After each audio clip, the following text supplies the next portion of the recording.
Hi, I'm Zibby Owens, and you're listening to Moms Don't Have Time to Read Books. This 30-minute podcast features a new author interviewed by me every single day, 365 days a year, for about 30 minutes. I am also the publisher for Zibby Books, which publishes 12 books a year in fiction and memoir. Our books are already out now. You can check it out on zibbybooks.com. And we have a magazine called Zibby Mag, where we have lots of wonderful essays and lifestyle features. That's at zibbymag.com. We have classes at zibbyclasses.com. And I recently opened a bookstore in LA called Zibby's Bookshop at 1113 Montana Avenue at 11th Street in Santa Monica. I hope that you are able to enjoy some of our other offerings, but this here podcast is the basis of all of it and started in 2018, and no matter what I do, this is basically my favorite thing. Enjoy.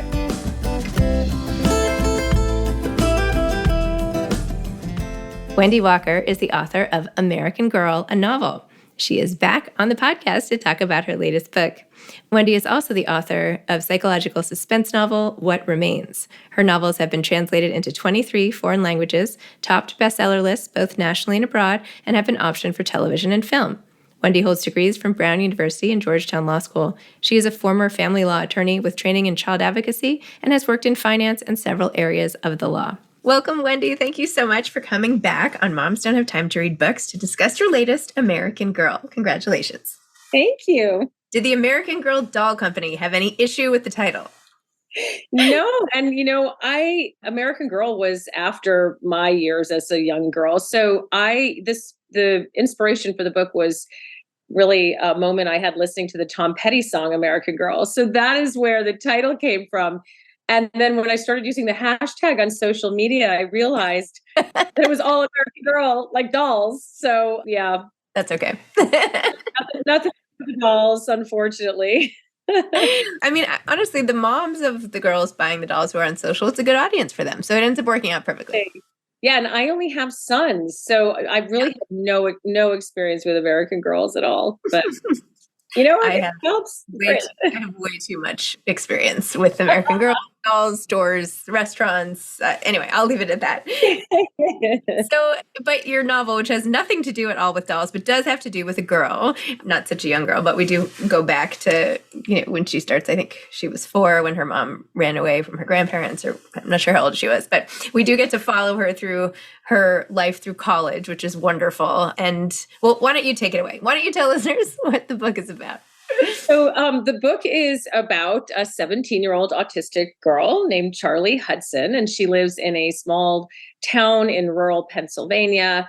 And she gets sort of caught in the crosshairs when a ruthless business owner, who is also her boss at the Triple S sandwich shop, is found murdered. So it takes place only in the span of a few days, but we do get a lot of backstory about Charlie's life. And so it's a mystery: who killed Clay Cooper. It's also a thriller because the things that Charlie may or may not know about the murder become valuable to the people who were actually involved in his death. And it's also really a small town drama about all of the people in her life. So she has a complicated relationship with her mother and her stepfather and her half-brothers, and these wonderful relationships with the people at the sandwich shop. And the whole story is about her trying to find a way to keep them safe from the people who are after her and possibly after them, and also to keep them from being suspects in the murder, because all of them had a reason to want Clay Cooper dead. Well, there's definitely a lot in there. I feel like the mother-daughter piece of it was so poignant. Even just how you write about, it's from the daughter's point of view, but she somehow knows what the mother is thinking, or she knows her mother's not going to get her out of the shower or touch her because that's going to upset her. And so she tells us that even as the narrator. So you almost get this 360 view of their relationship as it progresses and all of that. Yeah. And so what's the reason actually that this story evolved into Charlie being autistic is that when I started writing it, I knew I wanted it from her point of view. I wanted it to be very interior, first person, present tense. And so I just started writing this teenager, and she had to have this 360 view, right? So she had to understand all of these people around her, their relationships, how they would respond to things, react to things, what their motivations were, how they viewed life. And those are things that a typical 17-year-old just doesn't do. It's not a normal part of brain development actually for that age. And so, we started thinking about, well, why would she have that view? Why would she know what her mother could be thinking and feeling? And why could she, have all of these facts in her head already when this story starts to unfold? She's been analyzing and evaluating all of these people for many years. And she has like this set of rules that she's made about people and human behavior. And then, it just fits so perfectly to make her neurodivergent and have a reason to have to have developed these very analytical and sort of front brain skills for understanding people. When naturally, people who are not neurodivergent, who are considered within, the non-divergent, scope of neurotypical. Thank you. Yes. Yes. Who are neurotypical, it's more intuitive, right? So the way we react to people and respond to people is much more intuitive. We don't generally go around, making these sort of front brain rules about people and then trying to actually apply them moment to moment when we experience new people or new situations. And so she became autistic for the purpose of being able to tell the story. And then it just opened up this whole amazing world to be able to write in. And of course I had, to be educated in autism, and we had, sensitivity readers. We had Paige Lale, who's an autism advocate and educator, perform the audiobook and weigh in on how Charlie would, sound and her emotional reactions while she's, saying the dialogue that I had written. So many, many layers to make sure that we got it right. So yeah, it was definitely an evolution, but it's interesting you say that, because that is where it began, was the fact that I was writing all these characters from her point of view. I think this is actually maybe my favorite. I feel like I've read a bunch of your books now, but there's something about this, the first person, the kid following the same person along. I don't know. It's like a different perspective. Yeah. I wrote it on spec. It was not under contract. It was a struggle actually to convince people in my camp that it should see the light of day, even though it was such a great story. But it's not you. It's not, it's too light. It's not, it's too young. It's not twisty enough. And so that's another reason it ended up at Audible, because I felt like that was a compromise. Like, okay, well, what if we have it be like a different path for my work, that, and find a different audience.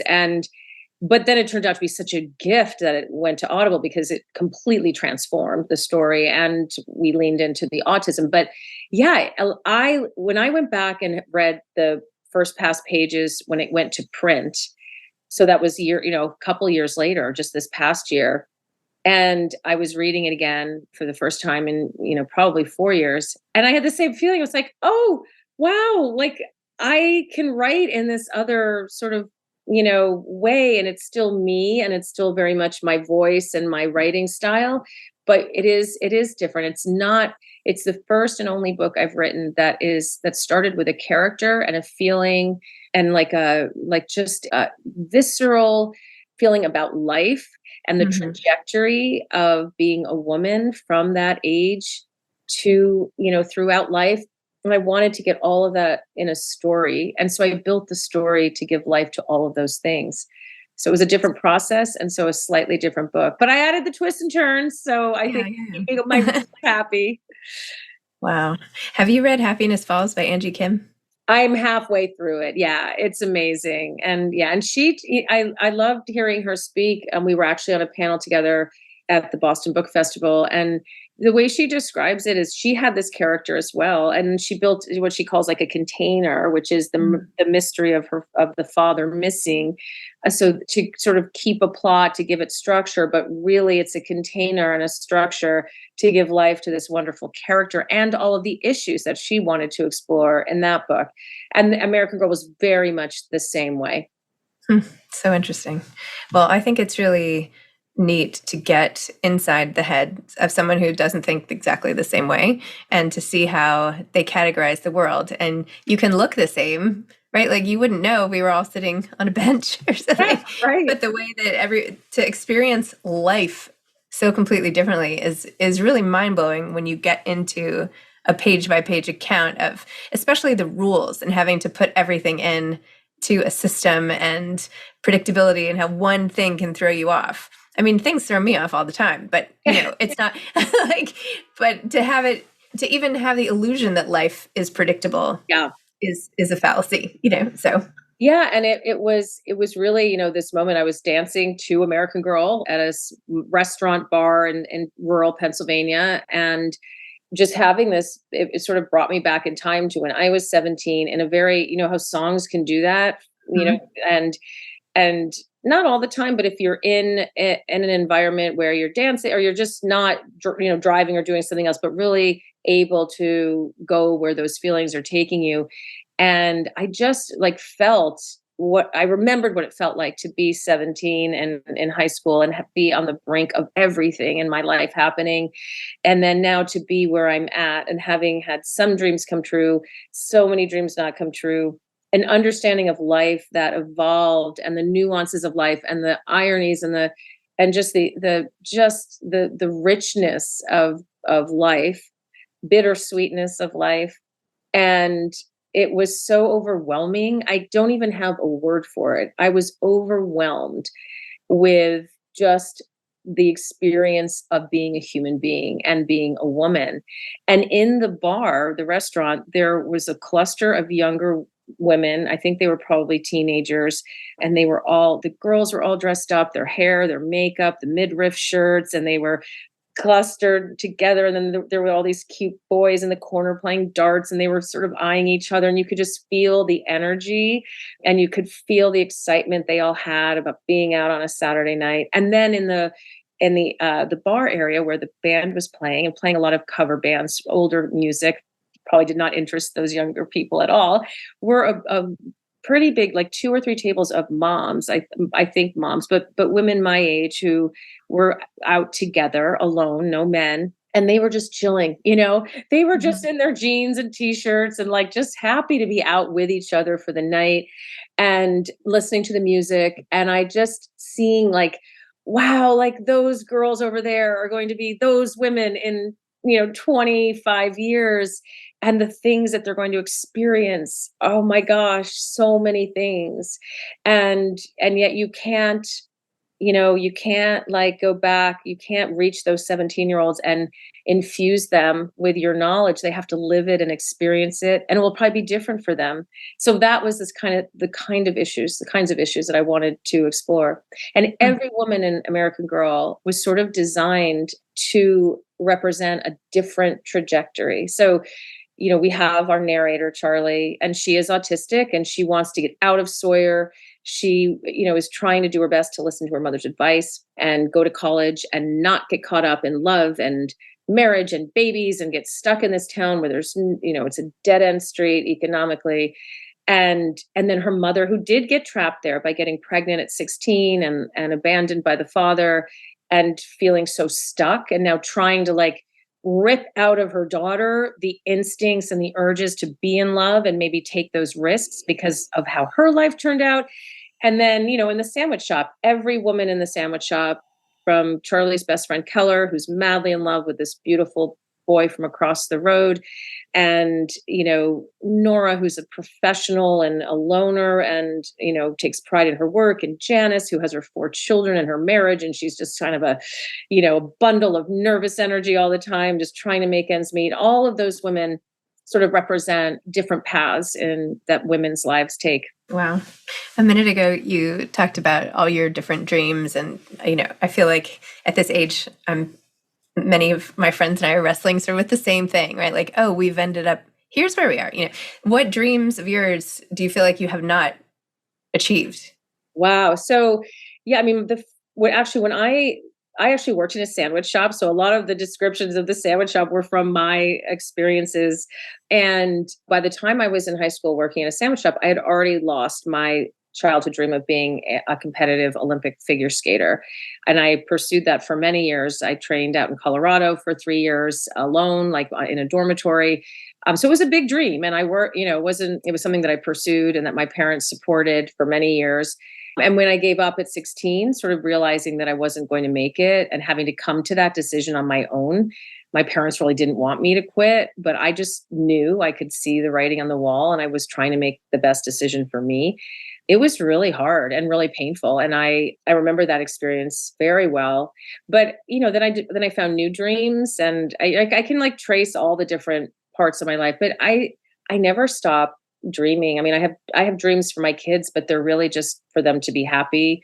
Most of my concrete dreams are for myself, my writing career, a long relationship with a partner, friendships, enduring friendships, of course, at this age, economic stability, just maintaining that, making sure that, that I have what I need for the rest of my life and to be able to enjoy life. And now, actually, I think I'm shifting into, as many of us do, into really trying to identify the things I enjoy doing Mhm. and trying to build a life where I have time and resources to do those things. Is there something in particular you'd like to have more time to do? Yeah. What about you? I mean, you're the busiest woman on the planet. Oh, So stop. We're all so busy. I'm just like, I don't even know what I would do. What would I do? Like watch more what you TV? do? Yeah. What I What mean? Like, I don't know. your dreams? You've published a memoir. You've published a novel. No, no, no. I just mean like, what would we add for pleasure?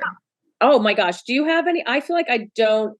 My youngest son went to college last year, and so this is my second year being empty nested. And I was like, okay, I'm gonna find out what I like to do. What do I Mhm. like to do now at Yeah. this age? Because I haven't had any hobbies. Last year, the only I did was join a gym, which isn't really a hobby. It's just I instead of like working out in my basement, I actually now go somewhere.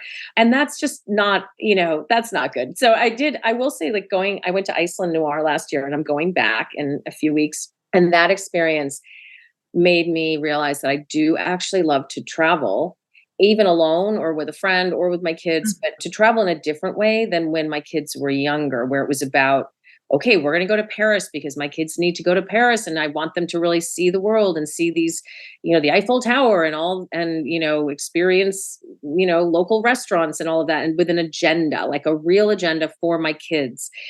When I went to Iceland, I had a few days just traveling with another author, with Jean Kwok, actually. And Oh, I love I Gene. know. We had so much fun. We just went on these tours and it was just for our own. We didn't know what we were supposed to see there. We just wanted to experience it. And that I realized that putting yourself in a different environment, whether it's traveling or with new people, it really changes. It throws all of your thinking. It's like takes it out of the little runners that they're in and just throws it all up in the air. And then when all the, beliefs and the thoughts and the feelings sort of come back down, they sometimes settle in different places and you can get a shift of perspective. And that is really, really exhilarating to me. So yeah, so I think I want to try to build in more experiences like that, travel and also new people, just new things that I haven't already done in my life. I love that. It's amazing. My son the other day, I taught him how to use like the Google Maps where you can like add a location thing. Yeah. So went through and was ranking all the countries in the world, like where he would want to go. So now it's on a list and he's like, okay, next summer we'll go here. Then I'm like, I'm not going to all these places. Like, what do you anyway? Then we started cross-referencing them with the safety Oh, warning system. So I was like, these 5 have to get off our list. And like, maybe we should put this up on the list. But yeah. I love that. Yeah, it's great. I think it's so fun I have my now adult children and I love, being with them and spending time with them. It's so different now when we watch. I have a son studying screenwriting. When we watch TV, movies, we analyze every piece of dialogue, what could be better, what was great about it, or even the cinematography and the plot. And, just each of my sons has like amazing different qualities that they're just so much fun to be with now. So yeah, I mean, that those things, I don't know. I think I keep thinking I want to learn the guitar, but I'm so bad. I'm just so bad. I don't have the patience. But I do want, that is on my bucket list, is to be able to actually play a musical instrument and actually play it and not just, memorize one song, but actually just understand it and the chords. I don't know. I don't know why. You could start with American Girl. I know. I have a little challenging, but yes. And I've watched my kids learn online. I have two sons who've learned to play guitar really well. So that's on my list. I don't know. We'll see. But right now, writing, I'm writing. I'm writing all day, every day, working on new projects and in new mediums too, which is exciting. Expand. What do you mean? Okay. So I have coming out in 2024, hopefully. I think maybe the strikes have slowed things down because it's an audio play for Audible. So it's called Mad Love, and it's kind of, I describe it as the Tinder swindler meets Dirty John meets the psychological thriller. So it's mostly scripted, almost all scripted, and it's going to be about, I think, 4 to 5 hours long listening time. And that's exciting. And I'm going to write another piece for Audible that will be more like American Girl in terms of a novel with some scripted chapters. And that's a different kind of story for me. I can't say too much about it because I haven't even started it yet. So yeah, but that's been just so exciting. And then I'm working on a new novel, which is also exciting. So hoping, I just keep developing stories and finding new ways to tell them, and spending time with authors is amazing too. And just seeing, the author community is really quite incredible. So. Oh, well, you're always out there supporting everybody else. It's really amazing. They give back. It's wonderful. It's wonderful. I feel like, I don't know your sons, obviously, but from the time when I interviewed you the first time, it couldn't be that many, couple years, but you were talking about writing your first book, like in the back of the minivan or whatever, imagining your kids so little back then. And then like we went to where you didn't want to go out and date because you want to just hang out with your sons, knowing your time was about to end. And now here we are. And I'm like, oh my gosh, really? They're both gone. And now they have jobs. Like it's been such a, yes, it's such an arc. The arc. Right. I mean, but that's, that's, what really inspired this book, because it hits you, right? You go through these experiences, and then when something makes you stop and assess where you are and take stock of where you've been and the thoughts and feelings you had, at different stages, and then how things actually turned out.